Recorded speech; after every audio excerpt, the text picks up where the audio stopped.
Semua. Selamat malam. Yeah. So I'm gonna talk a little bit about banking at the speed of thought. And why speed of thought? Because nowadays knowledge is cheap, thought or idea is rapid. And how the advent of technology allows a thought to be reality, like Gojek and Tokopedia were not existing in 10 years ago, but actually banking was. And banking is actually older than these new innovation and companies. So let's start this. Um, it came to the recent COVID-19 crisis and how retail banks actually will recalibrate for the future. And this will become a very key uh, proposal to all banks, including any banks who are already major players in Indonesia and the rest. So by looking at the research from PwC, basically I put also the links in the notes in these slides so you can actually read. Branch is actually becoming costly. Why? Because the internal operations change, will need to cover for a lot of regulatory in terms of social distancing and how you even position your seats for the branch, and also the rising risk in the lending and economic slowdown, and also a lot of banks will actually need to reset the revenue outlook. It's a very interesting paper. It'll be great if you guys can actually click the link and read. Um, it's basically a forecasting what all these banks will do. They will probably mostly close their branches and reduce their operational cost due to the pandemic actually hit them hard. And it also forecasts the possibility of a lot of credit, um, and they will probably need some help in terms of lending and so on for those businesses hit hardly by this pandemic. And the advent of technology and digital payment actually transform the way people do banking. So for example, recently I went to these the Breeze in BSD. There is this very interesting Kumulo outdoor shopping. I really recommend all of us to try that. I didn't pay a single thing with cash. And even crazier, the card is actually very inconvenient. When I actually pay with card, I had to take out my card. The person had to wear a glove and touch my card and slide it. And upon hitting the EDC, I actually had to spray my hand with disinfectant, and the person has to spray the EDC with disinfectant and press the button. Yeah. And it's much easier to actually pay using the QR code and using one of the payment gateway here. In my case, I used GoPay back then. So this, and also the trend, even beggars in China and some other countries are actually accepting cashless for begging. Um, so these shifts actually raise significant questions for today's established banks. Where will they play? What roles will they take in digital payment ecosystem as demand for branch services and cash dispensing ATMs falls? Okay. And the next big thing is all these government are actually coming out with central bank digital currencies. This move is expected because now your physical cash is in no longer in the market. Yeah, when people don't actually use your physical currency, but your money are all in digital, you need to have a way to represent the distributed money digitally as well. So China, US, India, everyone are coming up with their own digital currency, so that to bridge the digital payment, digital economies with the so-called physical monetary. Um, it's also becoming challenges across the world. So blockchain technology actually enables this securely. And why are these digital currencies on the rise? Is because the cost of physical currency are very expensive to publish, and not only that, distributing the physical currencies are actually more expensive than this digital. You can imagine when some of these payment services coming out with remittance fees of a tenth of what the bank offers, people actually start sending money to overseas using digital currency rather than using bank services, because it's much easier and it's a lot cheaper. Yeah. And regulation wise, government will actually need to start changing it, because of these digital currencies. If not regulated, will be difficult for them to control the market. So here we are. Banks need to respond. Significant investment needs to be driven into their own digital offerings, and they need strategies to somehow position, because bank is like utility. They have to put their platform into these payment services, provider of data, e-commerce platforms, and other services. And some people call this ecosystems. Um, so KPMG actually come up with a very interesting paper, guys. This paper actually shows what are the recommended strategies. So banks will most likely do acquisitions and partnerships with some ecosystems, and they have to also rethink how to position themselves, because not all banks actually need to convert to digital, depending on their customers. Some customers are very traditional, so they have a more challenges to convert into becoming tech savvy. Like for example, my mom refused to actually use mobile banking until I actually showed her step by step repeatedly. It's a bit frustrating sometimes, but that's a reality for the some generations who actually hold the money. They actually hold the money more than us, the millennials. Um, that's why some banks who already have mobile banking app, they don't dare to actually touch it and evolve. Yeah. So innovation without the integration of the complexity and cost will be key. And cultural transformation. Some banks and institutions actually, instead of transforming their current company, enterprise, they actually create a startup. And this startup actually becoming these so-called established banks changes and innovation.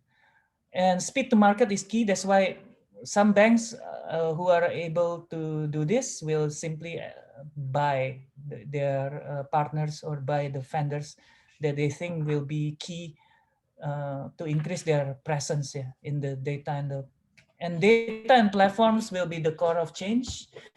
Honestly, data and platforms are already held by so-called king of these infrastructures like Google, like Facebook, and so on. It's an interesting paper. So where we are right now, if you notice, Jago is one of the hottest in the market. Even the valuation is a bit spiking very high. And BCA is coming up with a Royal Bank. I don't know what innovation they'll bring to the market. Line is coming up with a banking app that's based on chatting, which is very interesting concept. Yeah.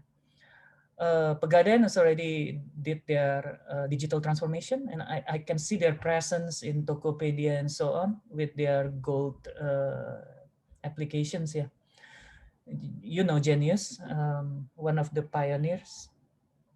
So money is transforming, so banks must also do the same thing. Right. With all these challenges, now we come to the digital bank. So I've tried to combine some of what I've learned and some of these papers into ones. And in order to create a digital bank, these are the core adoption that they need to do. Basically, at the heart of these digital banks are basically automation. However, this automation must also be integrated with the so-called movement, cultural movement, and software development operationals and professionals, with the emphasis on the communication and collaboration. Let's see what it means. In essence, it's basically we are talking about people, and we are talking about process, and we are talking about the technology and tools. Because without transforming the the core itself, the people itself, and the tools and processes to support this digital transformation is impossible. And from the experience, I worked with NTT before and also with the Catalyst. So I had about 5 to 7 years as a consultant for many banks. In essence, we actually have a digital enablement and technology enablement. We have not only building the technology stack, we also need to transform the culture, yeah, the people. And how we integrate these two are key to the success. And I tried, no matter what, I tried to come up with a diagram. How do we streamline this process into one? And I think they use the term DevSecOps, yeah, development, security, and operations as a single integrated platform. And this is the diagram that we came out. Basically, all these question marks are the tools and technology that you need to come up in order to streamline your software development, your security, and your operations. So from left to right, you basically manage your features, or so-called your banking services, and you manage your user management. You can use LDAP or OAuth, IDM. There are so many tools out there. For the issue tracking, project management, wikis, you can use tools like Jira or Taiga or Trello and all those. You need a way of integrating your version control, building automation, your code quality, security analysis, your artifact management, all into ones with a single continuous integration and deployment. Then on the right side, you have your infrastructure, your platform, and your internal infrastructure. And here at the bottom, question mark below all these are your communication stack. It could be WhatsApp, Slack, or any enterprise communication that can support all these here. So let's see, all this flow must work. in order for us to have an efficient digital banks. And of course, on top of all this, you somehow have to fit the compliance, your process and all that. With all these components, we are going to go into several of the key ones, and which I think is this, the automatic version control and how you manage your services into features and how you collaborate with others. How do you automate your Git development? This is key. And also how you manage the artifact is also very key. Having a centralized artifact management that can be deployed anywhere. Yeah. So moving from that, this is the kind of tools available for all those question marks, basically. You have all these tools to stitch. All these tools available at certain fees, but of course you have to come up with the infrastructure and going up to the provisioning, runtime, orchestration, the development and all that. And you have that monitoring, alerting system on the right side there, tracing, yeah. All right, so let's move on to the next one. Speaking of digital banks, why are we moving to cloud native? Cloud native is basically an approach to build your banking services or applications that can leverage the advantages of the cloud computing model. Yeah. So how do we achieve that? We basically move from the above just now, the DevSecOps. We have the automated continuous delivery. And the key thing is having microservices and containers. So I'm not sure what, I hope you guys are not bored because going into cloud native, you have no choice but to move from your legacy applications, slowly transforming into containers. Yeah, that's why it comes to the next important thing. Speaking with many banks before, they actually struggle to convert their legacy applications into a cloud native application. Either rewriting their application or basically supporting the legacy and just simply by containerization of all their applications. Yeah. So I'm gonna go through containers just for the audience who are not familiar with this. So what are containers? Basically, you can imagine it's similar to a VM, but without the OS level and abstraction. Yeah.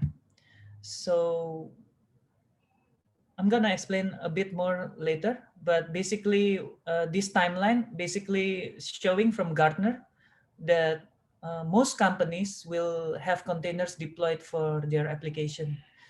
And this is very key in order for banks, especially those with legacy applications, to move on towards digital.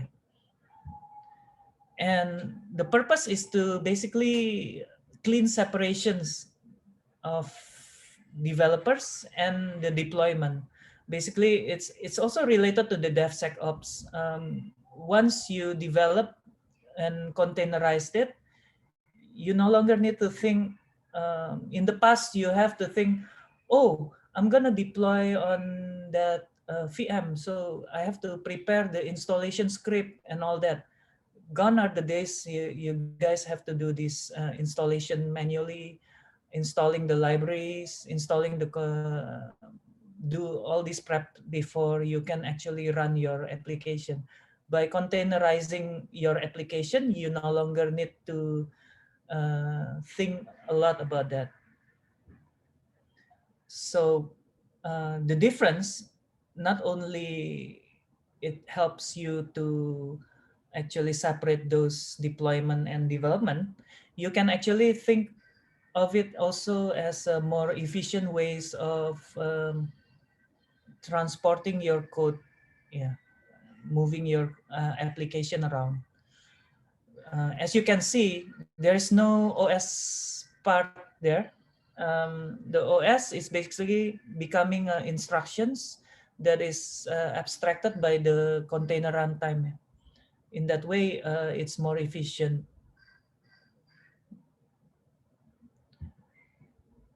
And yeah, these are some of the benefits of containerizing your application. But how to simplify all this in one diagram? I've been trying to find a diagram, and I found this in the internet. So basically, once you have containerized your application, you can deploy anywhere, and you don't need to worry about the compatibility and all that, because the Docker runtime will actually help you achieve that. Yeah. So you can just deploy your container anywhere. And this adoption uh, is rapid, and there are a couple of container orchestration tools that are available. And I think it's a pity. I mean, Docker is the company that pioneers this, right? But they are losing market, and I think they are purchased by Microsoft.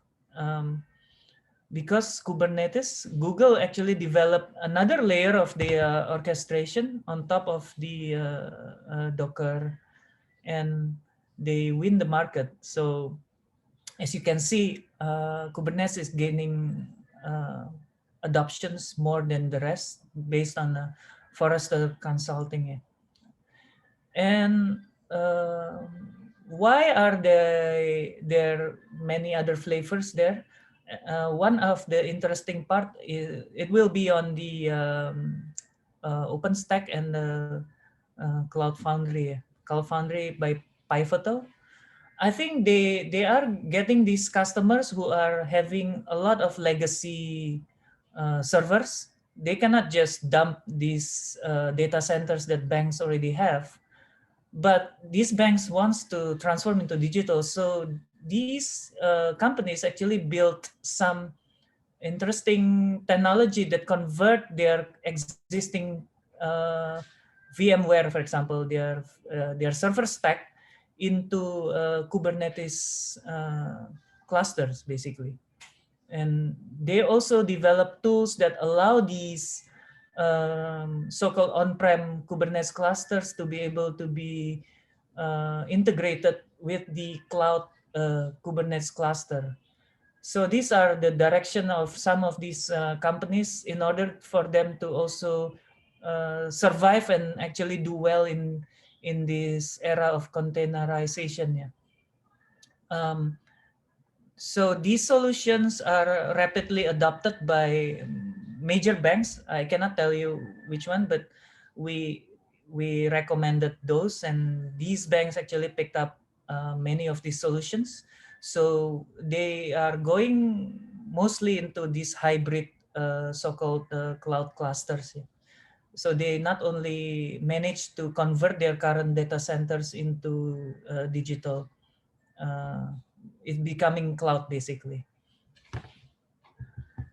Right. So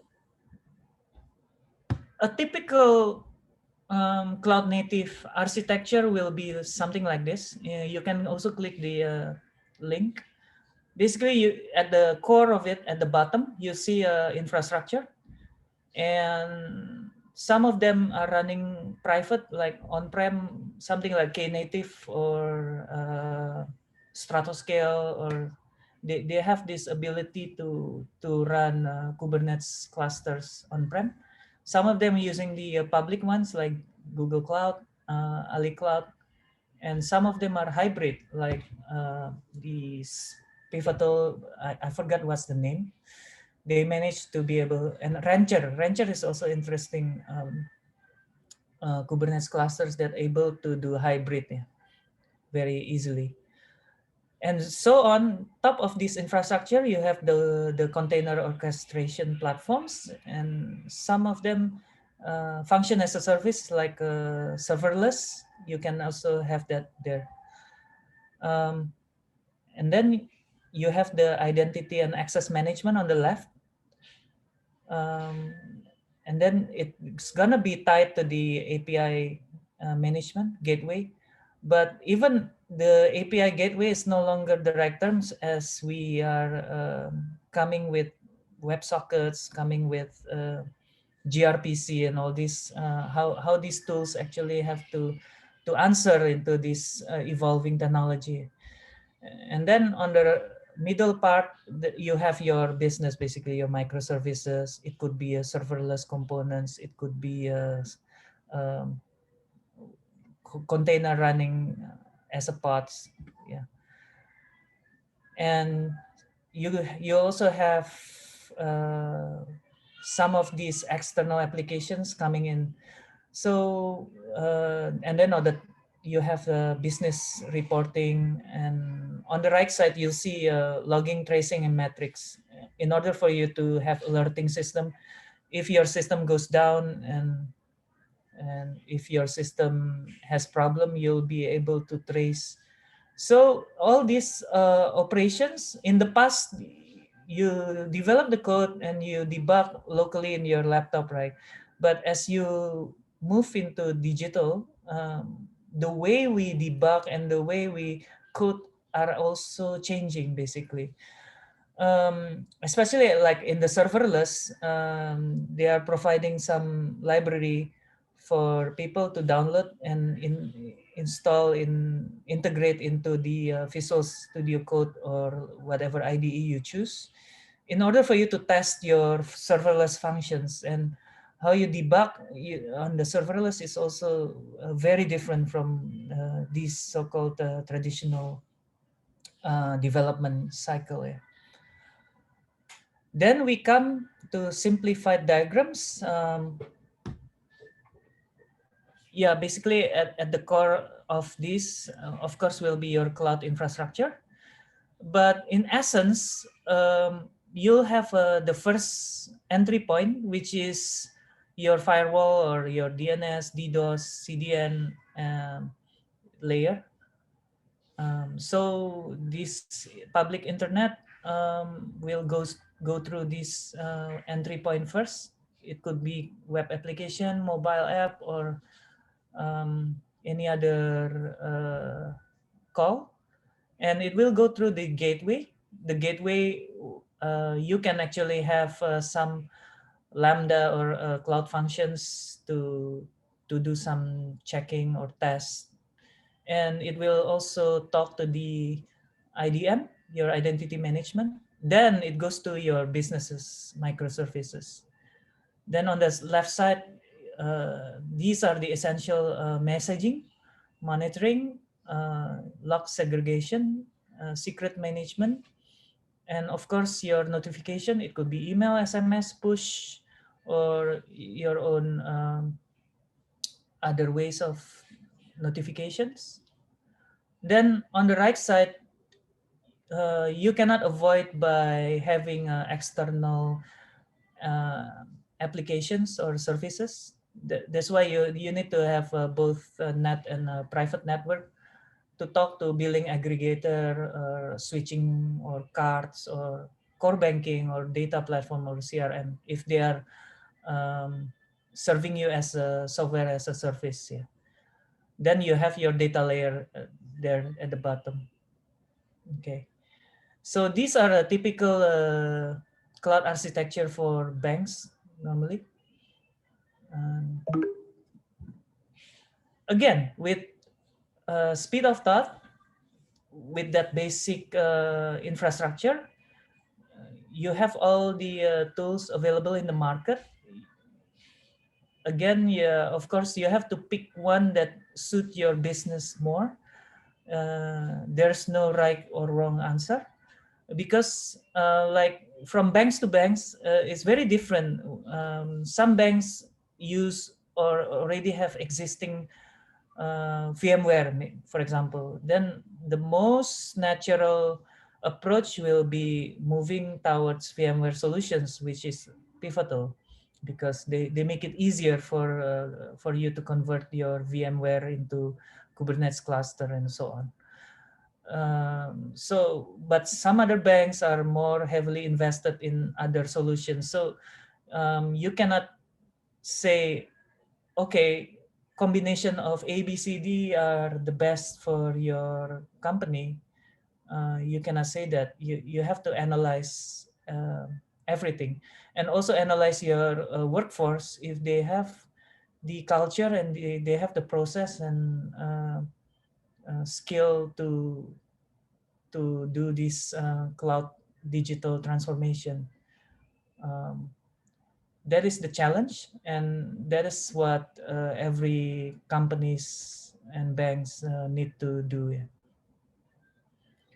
And moving to that, yeah, there's no shortcut. You have to do your research, and that's why you have to create unique proposition for your customers. That's a quote from Jerry Ng. With that, I conclude my presentation, and question and answer session will be given after this. Thank you. Oke, terima kasih untuk Mas Andre untuk sharingnya. Jadi teman-teman tadi udah merhatiin ya, mungkin nggak banyak juga yang tadi disampaikan. Nah, dari teman-teman sendiri ada yang mau ditanyakan, langsung aja nyalakan mic-nya dan perkenalkan diri ya.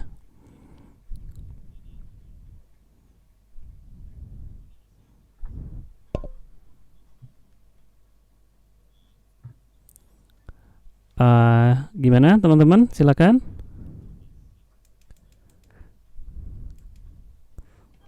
Ada yang mau tanya tentang cloud native-nya, mungkin infrastrukturnya, atau dari sisi digital banking-nya sendiri? Silakan ya. Oh ya, Mas Muhammad, silakan Mas Muhammad. Terima kasih sebelumnya untuk bertanya. Saya mau tanya atas pemaparan yang tadi, apa sih yang membedakan apa ya, bisa dikatakan internet banking atau digital teknologi yang lainnya itu kan hanya masing-masing.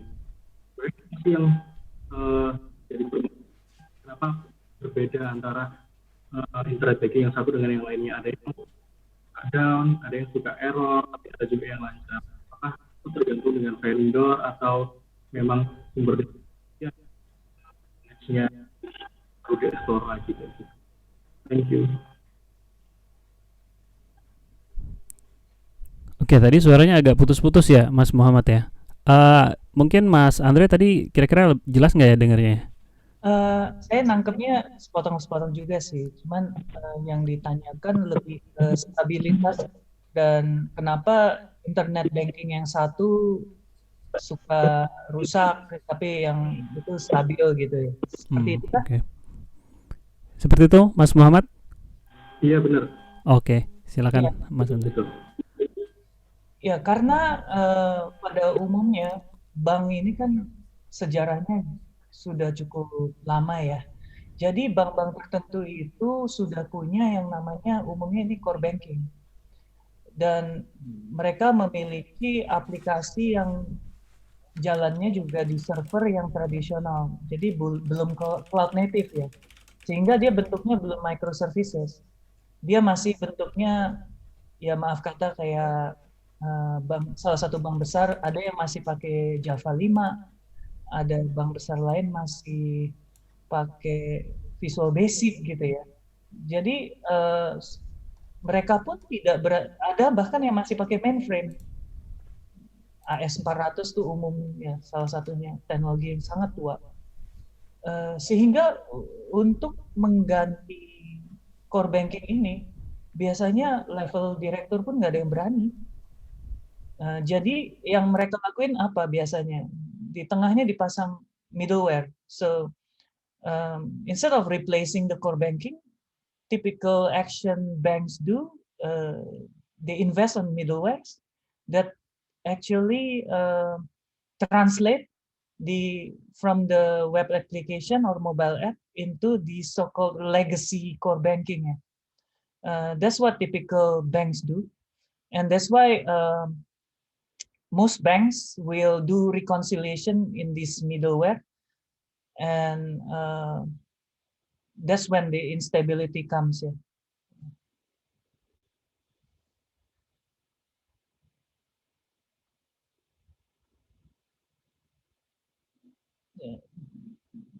Tangkap nggak ya? Gimana Mas Ahmad, Mas Muhammad, silakan kalau mau memberikan tanggapan ya dari jawaban tadi Mas Andre.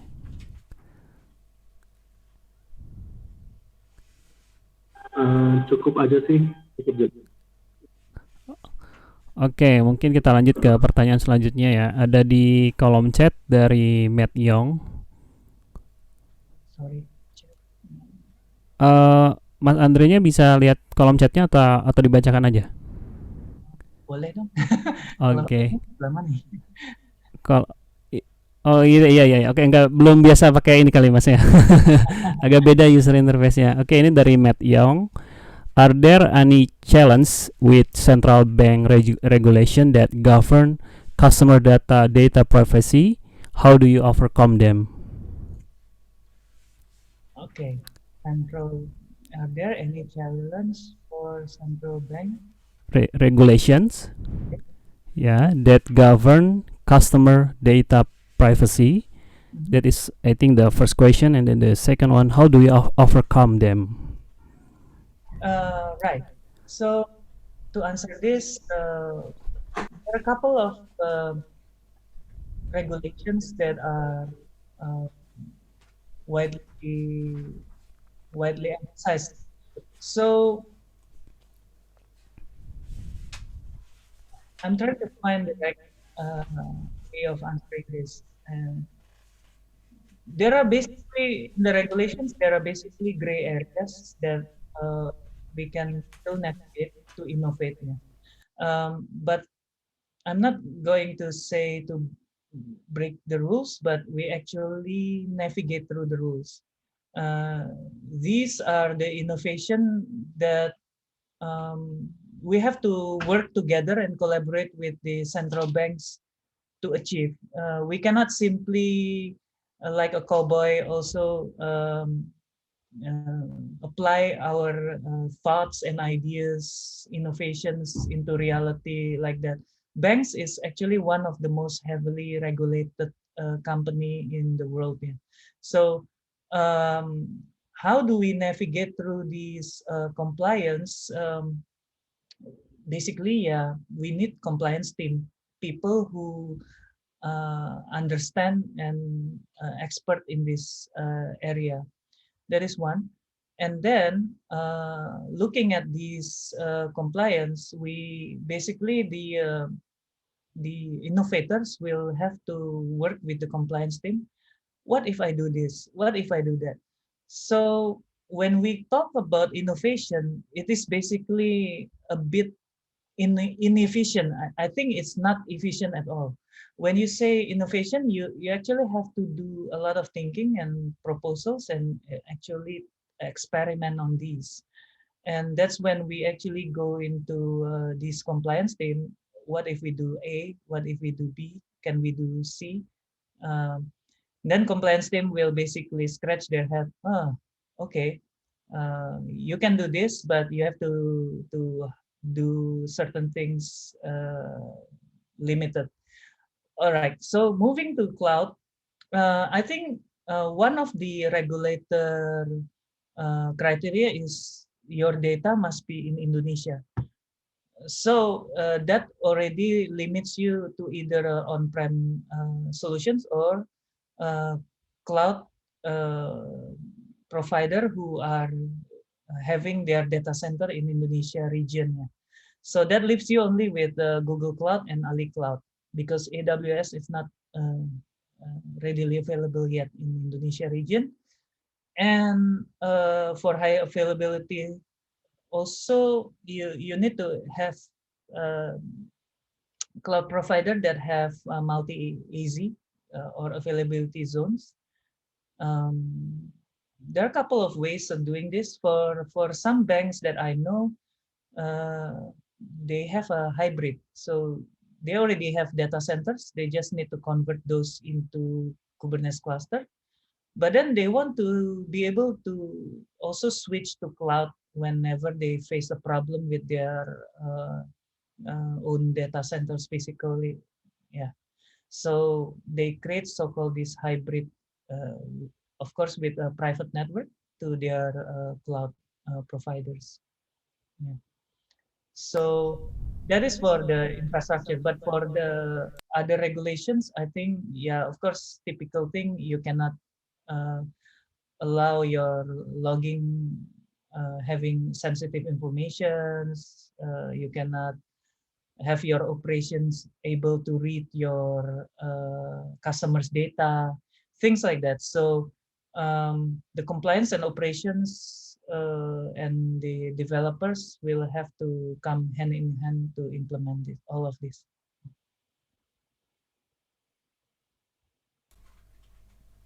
Oke. Oke, semoga menjawab ya. Tadi udah.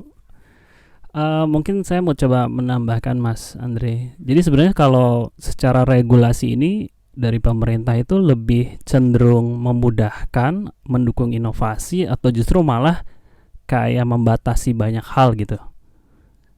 Itu seperti apa ya gambarannya? Mungkin bisa di-share. Gambarannya sih sebenarnya positif ya. Basically, the government is also trying to understand, because a lot of these experts in Indonesia, honestly, they don't really want to work in government. Sorry to say that. A lot of experts in technology, either they went to the United States and becoming a director in Google or Samsung, like my friend, or they work for enterprises, because that's where they can innovate and contribute more. Yeah, there is a pretty high entry barrier for technologists to enter government. But I recently see a lot of positive movement in the government to actually try to learn and understand us, and therefore try to come up with regulations that allow innovations, but at the same time will not destroy the Indonesian financial industry. Because something catastrophic happening to a major bank will be able to kill the economy, actually. You can imagine if one of the 5 major banks actually collapse because of this technology fraud and all that, it's gonna be problematic. Oh, I see. Okay. So next question. Oh, this one is follow-up question. AWS recently launched edge location in Indonesia. What service would banks be able to take advantage of? That is the question from Matt Young. Actually, all of it, yeah. A lot of banks can actually make use of these cloud providers. But as you can see, all these cloud providers are not, they don't want to be left behind too. So although AWS were the pioneers of so-called cloud computing, but eventually Google and Microsoft and the rest are actually catching up, and they imitate. Basically, if you look at their services, it's almost the same. They provide you database like relational data services or NoSQL, yeah, and they provide you with routing, DNS services. They provide you with storage. So they all will offer a similar service, but the trick is they actually on certain feature, they will try to lock you. Meaning there are some parts where you have to use their proprietary code, and that's gonna make you painful to move from one cloud provider to others, and that's when you actually have to be careful. So, and to provide more incentives for people to rely on these, for example, AWS also offer some freebies.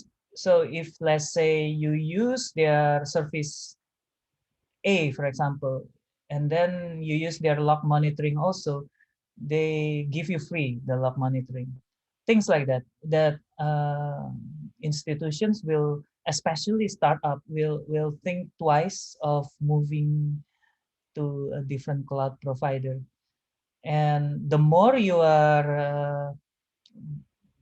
services of one cloud provider you use, actually the combo of these freebies are gonna be quite tempting and economical.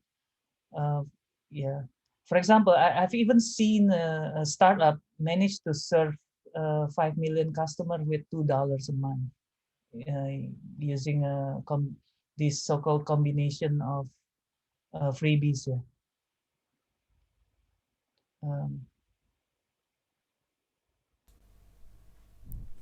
Does that answer? Okay, I hope. Okay, I think he got the answer ya. Oke, yang lain silakan kalau ada yang ingin bertanya. Pakai bahasa Indonesia juga nggak apa-apa ya. Silakan. Tadi udah banyak tentang regulasi, kemudian tentang infrastruktur yang di-provide sama third party gitu kan. Dia mungkin harus ada, sebagian harus ada di Jakarta, ngikutin regulasi, dan mungkin ada pertanyaan hal yang lainnya silakan ya, atau hal teknis juga silakan.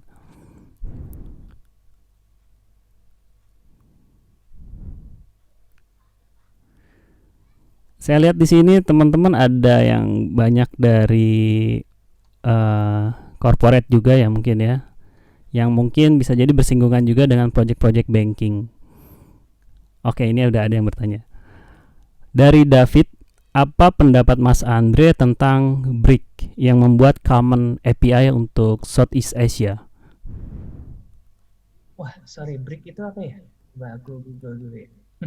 Ya, mungkin Mas Davidnya sendiri boleh open mic, bisa diskusi juga.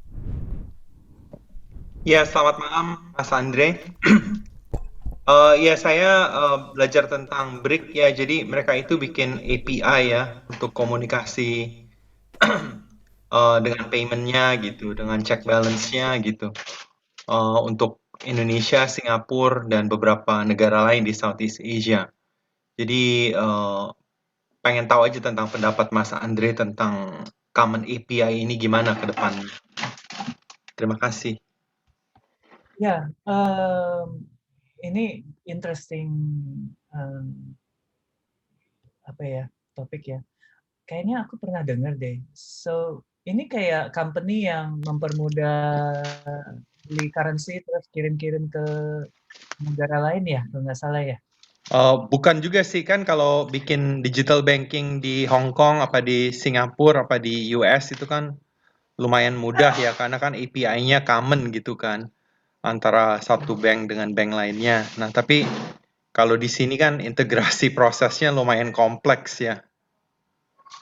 Jadi BRIC itu mereka berusaha standarisasi API ini semua gitu. Jadi kedepannya kalau misalnya mau bikin digital banking apps itu ada komponen-komponen yang bisa di reusable. Itu pengertian saya ya, tapi karena saya juga bukan pakar digital banking, makanya saya mau tanya pendapat dari Mas Andre tentang produknya BRIC.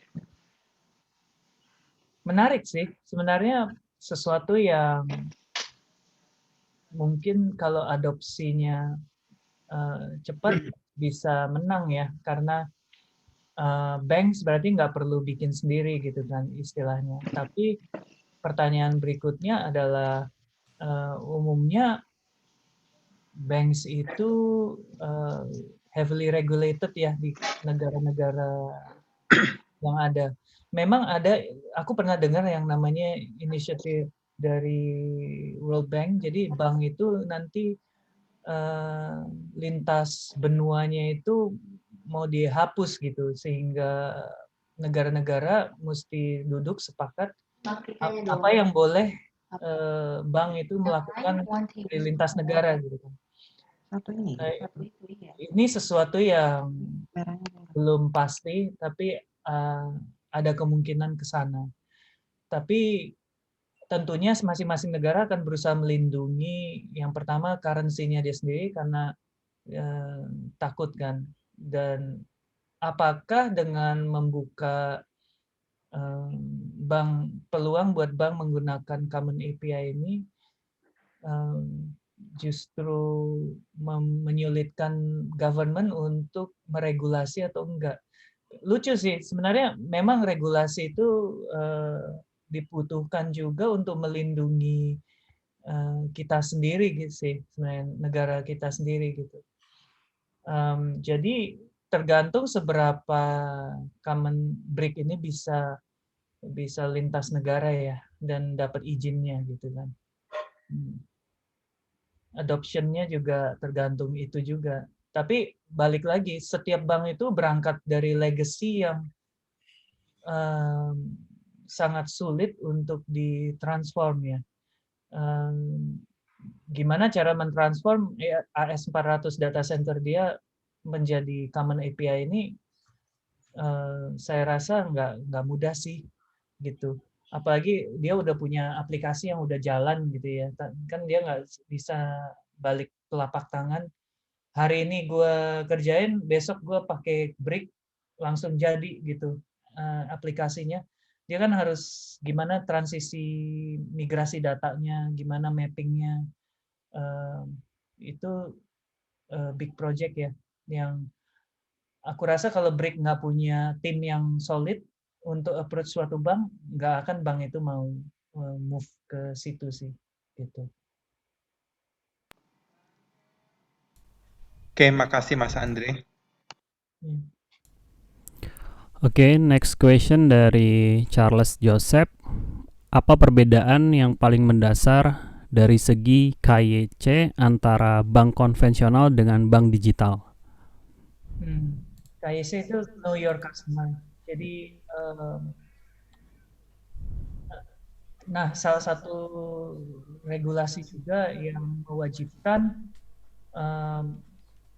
gimana kita tahu orang itu adalah orang yang mengaku dia itu siapa. Gimana saya tahu Charles Joseph itu Charles Joseph, ya kan? Kalau di bank konvensional, Charles Joseph tinggal datang ke bank, bawa ID-nya, orangnya ngelihat Charles Joseph, bandingkan dengan ID, fotonya di dalam ID-nya, oh ya, ini Charles Joseph gitu. Tapi kalau kita digital bank, ya kan nggak bakal ketemu fisik ya. Tapi gimana caranya supaya inovasi digital ini tetap jalan? Nah, ini juga suatu negosiasi atau tarik ulur ya antara regulasi dengan inovator. Jadi KYC yang ada kita berusaha bikin semacam video call gitu.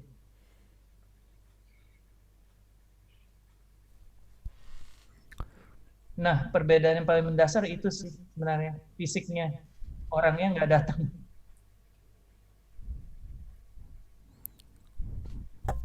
Oke, jadi interaksinya lebih ke video call sama mungkin telepon by phone aja gitu ya, verifikasi dan lain sebagainya kayak gitu ya. Iya, benar. Oke. Gimana Charles Joseph? Kalau mau menanggapi jawabannya silakan ya, open mic aja.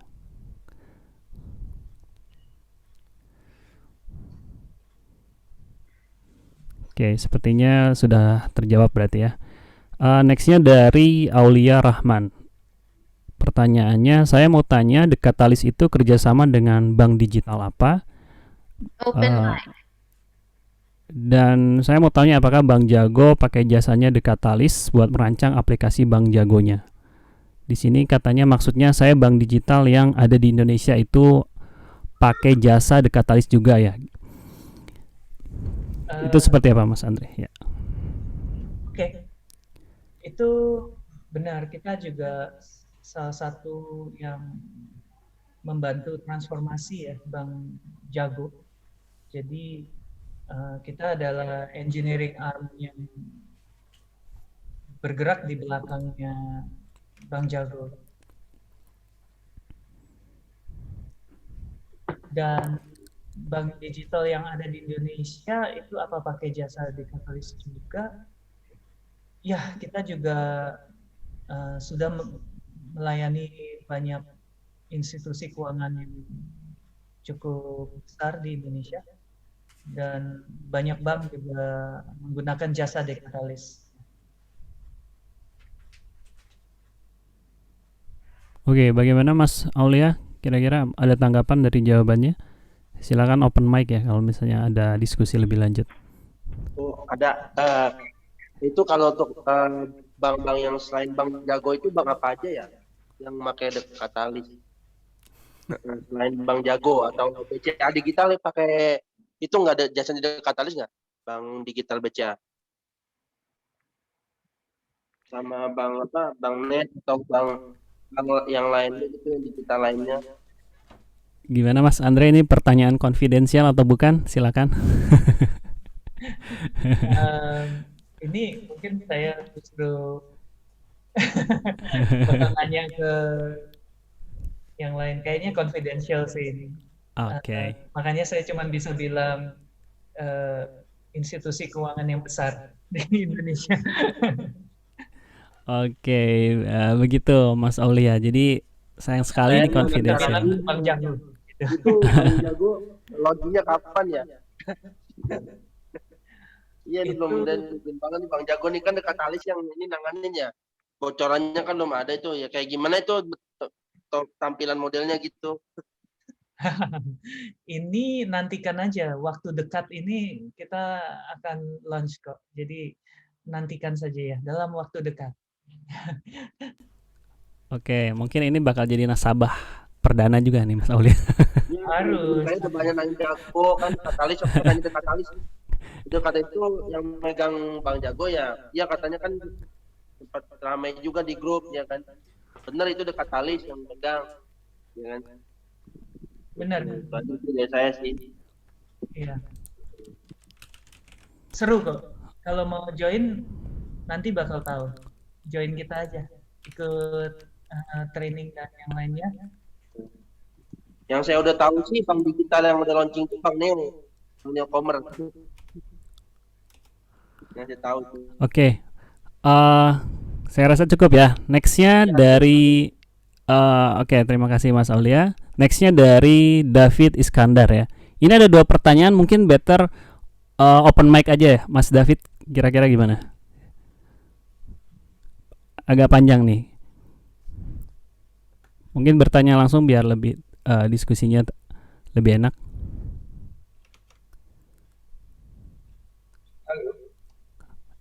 Iya, halo, silakan.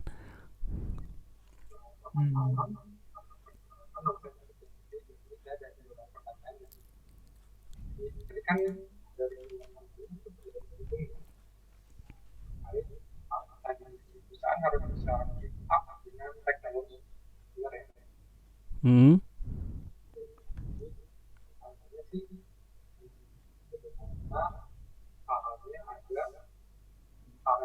perusahaan tersebut bisa mempunyai skill set untuk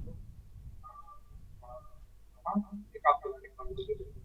Nah, itu juga apakah harus inisiatif sendiri, jadi dia dari pelatihan, terus atau dari perusahaan yang punya inisiatif untuk meremajakan teknologi perusahaan itu yang pertama.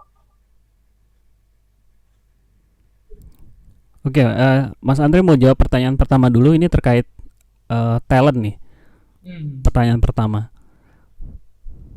Oke, kalau keep up skill set ya, ini sesuatu yang seninya itu justru dua-duanya sih. Ya, karena sifat manusia itu beda-beda ya. Ada orang yang memang dia proaktif gitu. Jadi dia mencari skill setnya sendiri, dia tahu dirinya itu mau kemana. Tapi ada juga teman-teman yang lebih cenderung diarahkan gitu. Jadi ini butuh tim yang dari HR atau dari leadernya kita yang bisa jeli melihat karakter anak-anaknya itu yang di bawah naungannya itu seperti apa. Dan tentunya setiap dari pemimpin itu punya tanggung jawab sebenarnya untuk jagain anak-anaknya supaya anaknya juga bisa berkembang, terus dituntun juga ke depannya dia mau kemana. Karena kita berbicara sesuatu yang jangka panjang gitu ya. Jadi menarik sih, karena saya pernah baca white paper Simon Sinek ya, kalau nggak salah. Jadi dia bilang begini, kalau leadership itu seperti punya anak katanya. Jadi kalau kamu mau anakmu duel, kamu kan nggak bisa ngancem dia. Oh kalau kamu nggak duel, anak lu gua kasih ke panti asuhan ya buat diadopsi orang lain. Jadi memang butuh effort sih dari leadernya juga untuk mengerti talentnya itu seperti apa, strength dan weakness-nya. Karena aku lihat juga ada anak yang teliti banget gitu ya, tapi ya dia butuh waktu lebih banyak untuk belajar dan mengerjakan sesuatu. Tapi dia sangat-sangat luar biasa untuk hal yang sifatnya butuh ketelitian gitu. Tapi ada anak juga yang jenius, cepet banget kerja gitu, luar biasa cepet. Tapi ya kadangkala harus direm karena dia terlalu cepat, bisa nabrak sana sini, butuh lebih mengerti overall atau overview arsitekturnya sehingga itu butuh diarahin gitu. Nah kalau kita mau ngembangin anak-anak ini, tentunya kita harus kenal dulu kan anak-anaknya gimana, baru kita bisa proaktif. Kamu ngambil dong skill set ini. Kamu kayaknya butuh communication skills gitu. Ada anak yang kurang di situ. Kalau kamu mau lebih lanjut lebih tinggi, kamu belajar ini dong gitu. Nah itu PR ini nggak bisa ada shortcutnya juga sih. Tapi dari anaknya sendiri juga dia harus tahu ya dia maunya apa ya. Kadang kita bisa arahkan, tapi that's about it gitu. Selebihnya memang peran anaknya sendiri. Dia mau bertumbuh atau enggak gitu. Itu sih yang nomor satu ya. Oke, mungkin saya ada sedikit ini Mas, coba diperuncing mungkin pertanyaan nomor 1 ya. Jadi kalau misalnya untuk digital banking ini ya, core kompetensi yang dicari seperti apa dari seorang kandidat mungkin itu? Core kompetensinya. Yang pasti ya bisa coding ya. Kalau memang dicarinya developer. Seseorang yang bisa punya dasar yang cukup untuk dia coding dengan baik. Tapi kan kita selalu bicara kalau mau rekrut apa yang dicari dua hal ya, kompetensi dan chemistry ya. Jadi selain dia kompeten bisa coding, kita juga harus lihat gue bisa kerja bareng nggak sih sama orang ini gitu. Kalau misalnya komunikasinya susah atau orang pas di interview udah agak sulit untuk diajak kerjasama gitu misalnya. Dia bilangin sesuatu, dia bilang itu mah gampang, ini menyepelekan masalah gitu misalnya. Ya butuh balance ini dua sih ya, nggak bisa plek-plekan karena dia jago coding ambil gitu, belum tentu. Kadang di interview kita melihat hal-hal yang di luar kompetensi juga gitu. Oke, jadi dalam core kompetensinya nggak perlu ada pengetahuan tentang literasi digital banking misalnya, nggak ya, nggak harus gitu ya? Nggak harus, karena kita punya program training yang saya kagum juga dengan tim people kita. Kita punya program training yang luar biasa ya. Dan bahkan program ini juga lahir dari struktur yang certified Google sebelumnya. Oh, I see. Kita ngambil kurikulum yang sama dan kita ajarin ke anak-anak yang join kita. Jadi kita nggak khawatir soal pendidikan karena tim kita lumayan solid di situ. Oke, I see. Oke, mungkin next ke pertanyaan yang kedua ya. Ini kayaknya tentang karir ya, jenjang karir. Jadi apakah common di kategori bank, terutama bank digital, memiliki jabatan principal engineer atau distinguished engineer seperti yang umum pada startup? Misalnya buat menjaga talenta yang sudah direkrut atau dilatih misalnya. Itu seperti apa ya? Ini menarik sih. Justru kita menghindari struktur yang terlalu berjenjang ya. Kalau di agile itu justru struktur yang berjenjang itu dihindari. Kenapa? Karena kita mau melihat orang itu kontribusinya seberapa banyak. Jadi walaupun dia junior, dia bisa jadi lead sebenarnya. Itu yang kita harapkan kalau memang dia kerja keras buat itu dan memang punya kapabilitas dan kompetensi ya. Kita tidak mau menghalangi anak muda yang luar biasa ini untuk menjadi leader. Ini yang saya juga harapkan di semua perusahaan ya.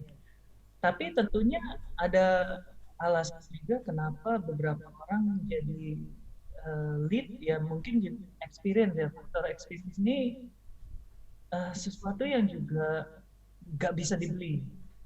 Kenapa? Karena experience ini bisa menghindarkan anak muda yang belum pernah mengalami masalah itu dari suatu catastrophic mistake gitu.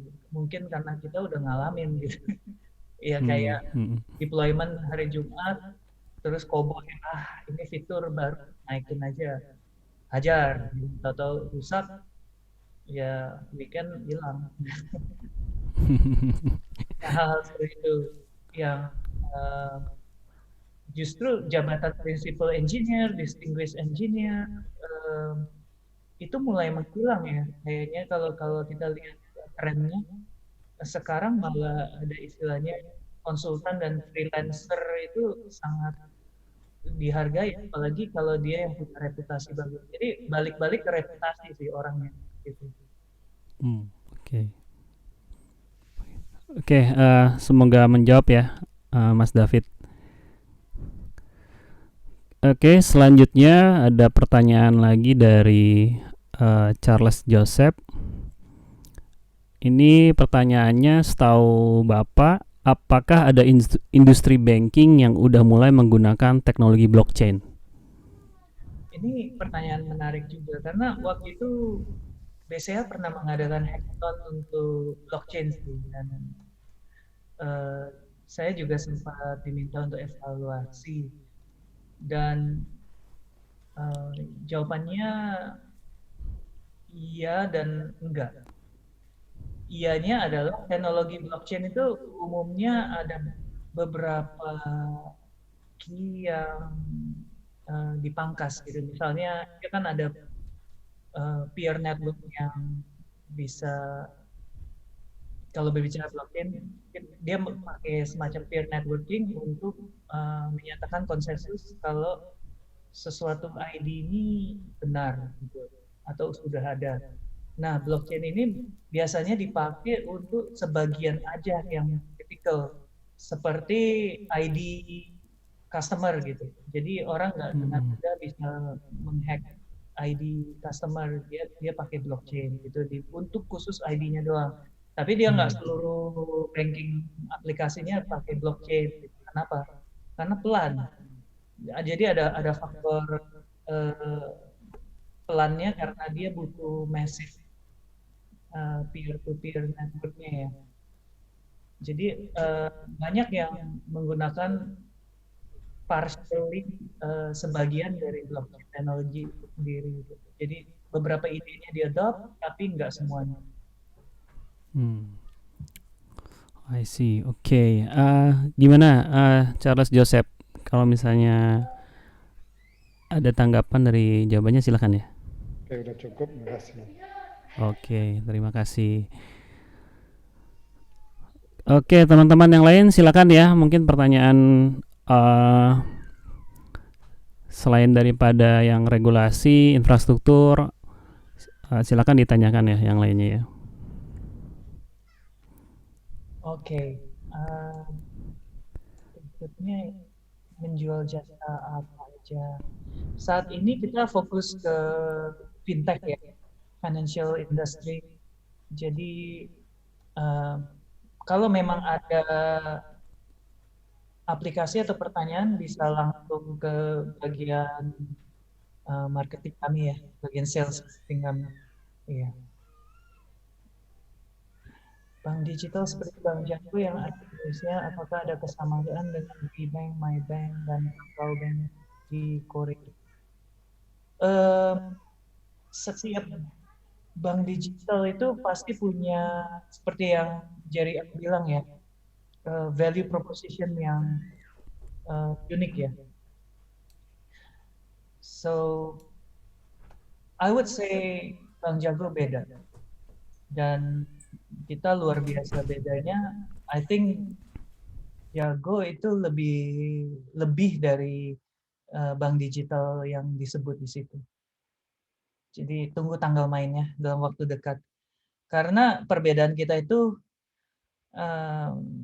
kalian akan lihat sendirilah, massive ya, dan bahkan konsep-konsepnya pun sangat unik yang dan integrasinya juga dengan partner-partner kita juga unik. Jadi kalian akan merasakan, wow, bisa begitu ya ternyata banking itu.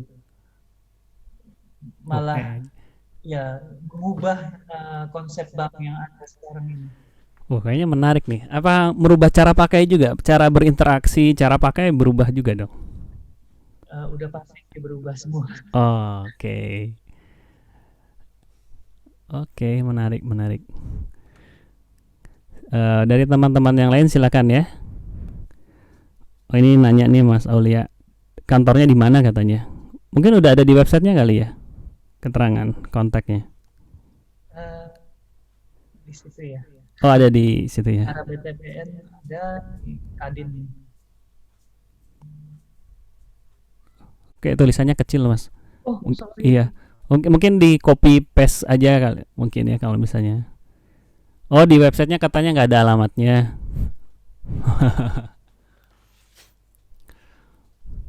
Ya, buat teman-teman yang mau mendaftar dan nanya-nanya silahkan.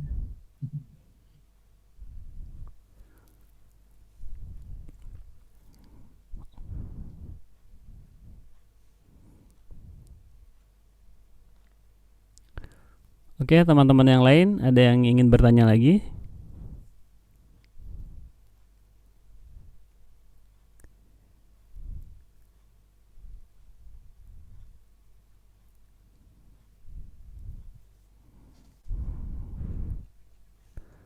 Oke, kalau misalnya nggak ada yang bertanya, mungkin dari The Catalyst ada yang ingin disampaikan lagi mungkin.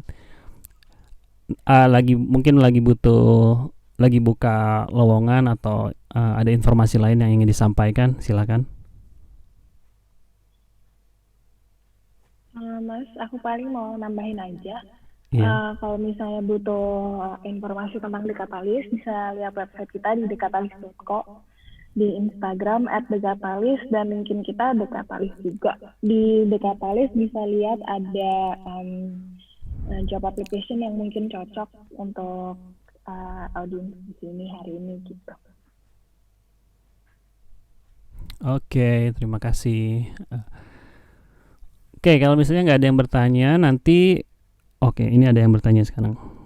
Mas Eri, setahu saya bank itu lebih tersentral, sedangkan blockchain itu lebih decentralized. Kira-kira implementasi blockchain ke banking mungkin nggak, dan kira-kira use case-nya gimana? Mungkin, tapi mungkin pertanyaan lebih ke use case-nya. Kira-kira Mas Andre pandangannya gimana nih? Iya, makanya yang tadi saya bilang kan, konsep Hmm. blockchain-nya sendiri nggak semuanya di-adopt, tapi lebih kayak misalkan yang waktu dia men-chain dari satu data ke data yang lain supaya nggak bisa diubah dan nggak bisa disisipin, itu di-adopt. Tapi peer-to-peer networking-nya sendiri ada beberapa yang saya tahu malah ditinggal karena pelan. Ya, supaya Iya. dia desentralisasi. Karena kan bank memang benar sih, kita mau mengkontrol data kita kan, nggak bisa purely bergantung ke peer-to-peer network yang decide authenticity suatu data itu. Sementara makanya beberapa fitur yang kita sempat pernah juga implementasi itu lebih ke konsep gimana dia men-chain dari data yang satu ke data yang lain. Hash-nya itu kan diambil, jadi dia tahu data sebelumnya hash-nya value-nya apa, data berikutnya hash value-nya apa, nggak bisa ngubah datanya dengan mudah. Tapi dengan catatan, kalau sampai kita mengupdate itu susahnya minta ampun, blockchain itu mengupdate suatu data, sehingga adopsinya itu cuma sebagian, nggak semuanya. Gitu. Oke, semoga menjawab ya Mas Eri ya. Jadi nggak dipakai semuanya gitu, fitur-fitur dari blockchain, hanya beberapa, dan juga use case-nya tadi kan Mas Andre udah bilang ada yang dipakai diimplementasiin untuk ID-nya gitu, ID nasabah gitu. Jadi nggak semua use case yang sekarang itu lagi rame di luar sana tentang decentralized apps gitu ya, fintech dan lain sebagainya, itu diimplementasi di bank digital gitu. Oke, nextnya ada pertanyaan dari ini ya, dari Buyung Bahari. Apakah tetap ada fitur pengambilan cash di bank digital? Ya, ada. Tetap ada. Tetap ada. Karena Ya. kita again customer ya megang duit masih tradisional ya, banyak ya. Apalagi yang banyak duit biasanya berapa juga tradisional. Berarti nggak full digital ya? Kita juga punya layanan cabang untuk VIP. Jadi bagi VIP yang bisa datang ke branch dan kita daftarin akun jagonya buat itu. Oh, I see. Mirip bank sebelah ya kalau yang prosedur kayak seperti itunya ya. Iya. Oke, nextnya dari Ruli Anggriawan ya. Katanya di sini minta tipsnya agar tidak overwhelmed ketika mempelajari tech stack yang baru. Bagaimana learning path bagi developer untuk mempelajari lebih dalam tentang cloud native-nya. Ada tips and tricks mungkin dari Mas Andre. Silakan. Supaya nggak overwhelmed. Ada banyak pelatihan yang terstruktur sih. Jadi kita di guide, di trainingnya itu bertahap. Ada langkah-langkahnya. Supaya nggak overwhelmed, mendingan ikut itu sih. Ada yang gratis, ada yang berbayar. Udemy salah satunya. Medium yang gratis itu banyak, bagus-bagus ya. Saya suka Medium. Stack Overflow untuk tips-tips advance ya juga bagus. Tapi tipsnya itu sih yang terstruktur itu enak ya belajar. Jadi kita tahu kita butuh belajar apa di depan dan kita tahu ekspektasinya dan langkah berikutnya apa.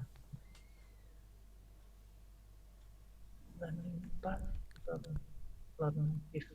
Nah, cloud native itu banyak sih ya. Yang gratis tuh AWS bagus.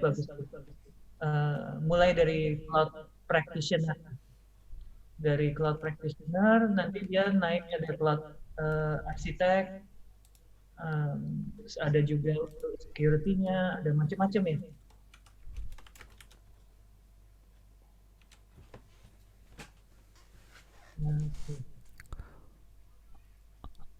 Oke, semoga menjawab ya tadi pertanyaannya dari Ruli Anggriawan. Salah satunya tadi disebutin contohnya Udacity yang punya learning pad ya. Terus juga ada Pluralsight mungkin ya sebagai tambahan, itu konten-konten cloud native di situ cukup banyak learning padnya, dan juga ada yang gratisnya tadi udah disebut, ada juga yang premiumnya gitu ya. Jadi bisa coba dilihat di websitenya di situ.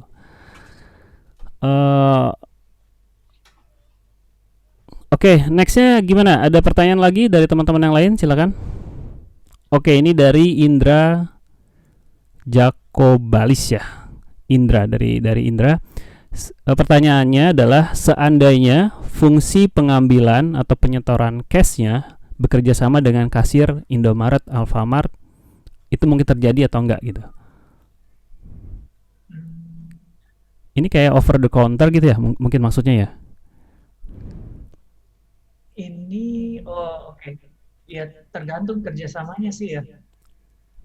Saat ini saya nggak bisa bilang yang mengarah ke nama vendor ya. Iya. Ya, Iya. jadi semua kemungkinan bisa sih, semua bisa terjadi. Oke, balik lagi ke yang tadi ya. Tunggu tanggal mainnya. Ya, benar. Kapan launchingnya, Mas? Dalam waktu dekat, Mas.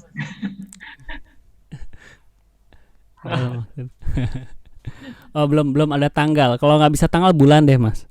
Atau quarter gitu. Penasaran tuh, Mas. Season boleh deh.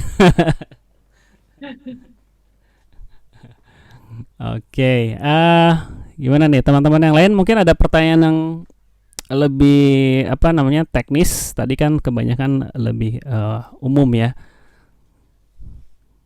Mungkin tadi ada yang udah lihat sekilas arsitekturnya seperti apa, dan ada yang penasaran.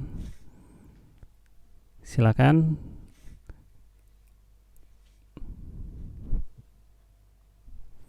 Oke, kayaknya nggak ada lagi nih yang bertanya nih. Mungkin cukup kali ya.